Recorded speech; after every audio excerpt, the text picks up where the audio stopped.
Okay, I know I have not done an update in a while, and I apologize for that. I've been just kind of chugging along as I go. Um, I think this is the home I want for my alternator. I'll put her there, and I haven't decided if I'm going to come over the top half with a bracket or if I'm going to come from down below up and on a bracket so I can get my tension from my pulley to my two pulleys for my belts. So that's still got to get worked on. The ground here that's made to ground the motor for right now is just put on with a pair of whatever, it's connected, okay, jumper cables, and that's just a grounding spot on the frame. Doesn't matter. I spent a lot of time getting everything figured out. And some of this isn't completed yet still, as far as like the lights ran and whatnot, but the wires are all up there and I've got them all wired up right and is working. So I'm going to run through real quick and kind of show you what's going on. So these are my coils. They didn't come with a mounting bracket or anything of that nature, and the original mounting bracket was just too far gone to use. So these are my coils here. I just simply took a soda can and I drilled them into this sheet metal here, locking the can in, and then I just set my coil in there and put a hose clamp on it. And not only do you get the design of the can, but it's also a way to hold it in place. It's going to be a little wobbly, but it's not going to fall out. So yeah. Anyways, my two hots for that, my two grounds for that, which the ground runs off all the way up to the motor, here to my points. This unit here, there's a main lug that's down here. This runs all the way to the back of the unit where my batteries are going to be installed. So this goes straight to the battery. And I've got one coming from the alternator up that mounts in the same location because it's got to charge the battery. And then also there's a third one pulled off coming back onto the back half of my starter solenoid. Now, of course, on the opposing side, your starter solenoid goes to... Yeah, I got to get that coloring right also, and these little bit of wires made up. But this runs all the way down underneath the engine pan and goes to the starter down there. Anyways, a little bit of wire, and that'll be straightened out. No big deal. I just ran out of red, and this is just testing anyway. So, I did put a block in here that's not mounted yet, but this is just a grounding block. That's all it is.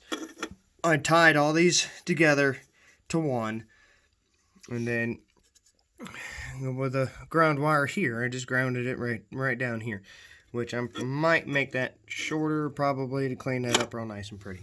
Anyways, and then a bunch of my grounds that are laying around. I've got a ground for my light for my battery, or for my alternator. So, and I can't get it to light up right now because I don't have it installed. I haven't ran through that yet, but it's right here. It's got a little battery emblem on it. Even though it is a one-wire alternator, it still has to have a light or something of that nature to excite it. And that's what this is here. That's what I put installed here, and it's just grounded to that block. Hot side, that's your key side, or whatever you want to use to activate your coil. That's this guy here, and it's just a hot because it's a self-grounding system. And I got a couple of lights up here, really just because I'm running a full alternator, and I just felt like putting some lights on it. Up front here, it's the same thing. I'm calling these party lights because it just doesn't really matter. And then this, of course, is your headlight that's going to go on the hood. That's up in here. And on the back side of it, I've got backlights, which is just going to be taillights. They're not going to flash, blink, or nothing like that. It's just going to be a taillight. That's it. Nothing fancy. And to the fan relay, so I can run my cooler. So battery's going to sit in here. Relay's going to be mounted somewhere in there. And then there's a fan on the back side of this cooler that I'm going to use to cool the hydraulic pump down so it doesn't get hot when it's all caked in mud. That'd be a bad thing. So everything was wired up to this guy here. This is everything right here. So you see my volts, 12.6. As long as my battery's connected, it will tell me my volts, and it doesn't run enough power to even drain it down unless you leave it on for several days. But I will have a battery shut-off, an independent battery shut-off, so then when you're done riding, you just, turn your knob for your shut-off, and you'll remove all power from the unit. I'm not worried about saving time or anything of that nature on a clock or whatnot, so it doesn't matter. I can shut it off as many times as I want. Okay. So let's get to the actual testing part here. Switch number 1 is fuel pump, and just for testing, that's my coil. The hot side of my coil, I'm getting hot. Turn that off so I don't burn that pump up. Number 2 is fan relay, I believe. So we'll come down here to stupid tester. Come down here to fan relay, that's fan relay, and we should be hot. And we're showing hot. So that switch is activated and it works, and they light up, so that's pretty cool. Okay, the next one here is headlight, taillight. So, yep, should be able to test that there. That's got a hot. And the same for the front. To the headlight. Okay, headlight wire, I'm reading hot. Okay, so that's headlight, taillight. Third one is party light. Is what I've been calling party light, because it literally has no other use but to just turn on. So these are just like $6 rock lights. I mean, they're like the cheapest thing on the planet. Little LEDs, and they burn bright. So why not have a little extra light to help you out here? So there's our party light, and that's our hot light. We're good. So it's hot.